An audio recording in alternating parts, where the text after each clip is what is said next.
Bonjour tout le monde, on se retrouve aujourd'hui pour le déballage de Labyrinthe 3D. Donc, un autre dans la série avec une petite particularité. Donc, il va y avoir des terrains, évidemment, en 3D. Il va y avoir un deck de cartes qui va nous permettre de monter ou de descendre avec certaines règles.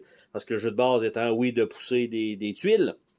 Donc, c'est comme ça. Donc, le but du jeu va être sensiblement le même. C'est-à-dire que vous allez avoir des tuiles que vous allez pouvoir pousser. Et là, on voit d'habitude, il y a 3 flèches sur le plateau. Là, il y en a juste 2, donc le plateau est beaucoup plus petit. Mais on doit donc aller chercher un certain nombre de trésors exactement comme le jeu original. On doit pousser, on peut bouger, ramasser notre objet, sauf que, évidemment, de bouger va être un petit peu plus complexe que prévu. Donc, c'est ça. Donc, il va y avoir évidemment des tuiles fixes et des tuiles mouvantes. Donc, on va regarder ça ensemble. Qu'est-ce qu'on a là-dedans? Donc, comment c'est présenté? Donc, on a toutes les tuiles qui sont là, garochées comme ça, et voilà. Donc, on a des giga-tuiles. En fait, des giga-blocs comme ça. Donc, des gros étages. On a des pions, donc des magiciens, qui sont pas les mêmes que d'habitude. Donc, au moins, ils ont quand même diversifié un petit peu leurs composantes. Donc, ça comme ça. On en a des moyennes. Donc, comme on voit, on a ça comme ça. Et on a ça comme ça. C'est que ceux-là, je m'attends à ce qu'ils rentrent dans le plateau, là, vu qu'ils ont des petites coches dans le bas. Et on en a un autre set comme ça. On en a un petit peu moins haut. Lui aussi, d'après moi, ils vont être fixes. On en a un paquet, donc, au travers de ça, qui vont être mouvantes et il y en a qui vont être fixes. Donc, qui ne pouvaient pas rentrer sensiblement dans la boîte, de ce que je comprends.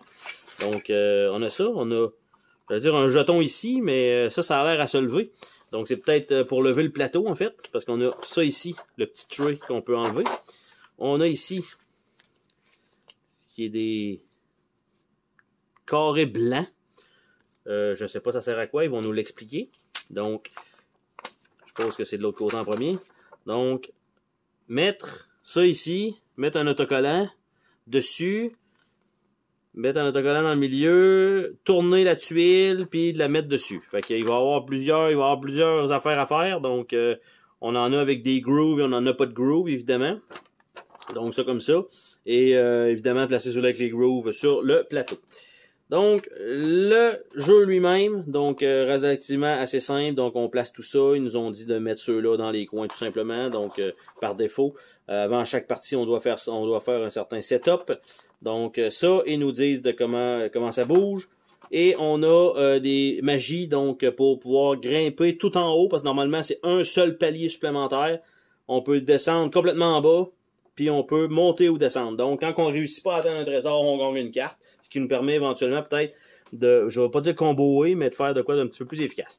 Donc, on a ici ce qu'on parlait, donc les tuiles à monter. Donc, on voit les numéros, donc une tour avec 3 de hauteur. Et donc, on a le trésor de l'autre côté. Donc, oui, c'est aléatoire dans un sens, mais les tuiles sont quand même relativement prédéterminées dans le sens que ici, j'ai des séries de 3. Ces 4-là vont être sur des 4. Mais tu sais, ils sont toutes pareilles. Fait qu'il n'y a pas vraiment d'importance en tant que tel. Mais les coins, on sait que ça va toujours être la partie pour débuter. Donc, on a ça. Et on doit lever ça pour lever le reste du matériel. Donc, il n'y a rien en dessous. C'est un autre tray. Dans le fond, on le tient par les deux côtés pour le sortir. On a le plateau de jeu très, très, très épais avec des tuiles à l'intérieur, dont les coins en tant que tels. Donc, évidemment, le logo Ravensburger est toujours en arrière. Et on a les fameuses cartes très minces à s'auto-puncher soi-même. Donc, on a ça. Ça fait toujours un peu cheap de voir ce matériel-là, mais le jeu est tellement peu dispendieux que je comprends pourquoi ils optent pour ça. Donc, on a les cartes de magie ici. En fait, sont dans ce sens-là, plutôt. Donc, il y en a quand même un bon nombre qu'on peut aller chercher. Il n'y a pas énormément de trésors. Donc, ça comme ça. Et des cartes comme ça. Et c'est tout ce qu'on a dans cette boîte. Donc, quand même, ils ont bien pensé à leur shipping, à comment envoyer le matériel avec ça, avec le beau petit tray comme ça. Tu sais, ça fait du sens d'envoyer tout ça là. En dessous, le petit carré blanc, je suis pas sûr que ça vaut vraiment le coup, mais en tout cas, on verra bien. Ça, comment construire tout le matériel. Ça va là. Probablement qu'il va toujours être à remettre là. Et les tuiles dans le milieu vont aller à peu près pêle-mêle comme ça dans le milieu.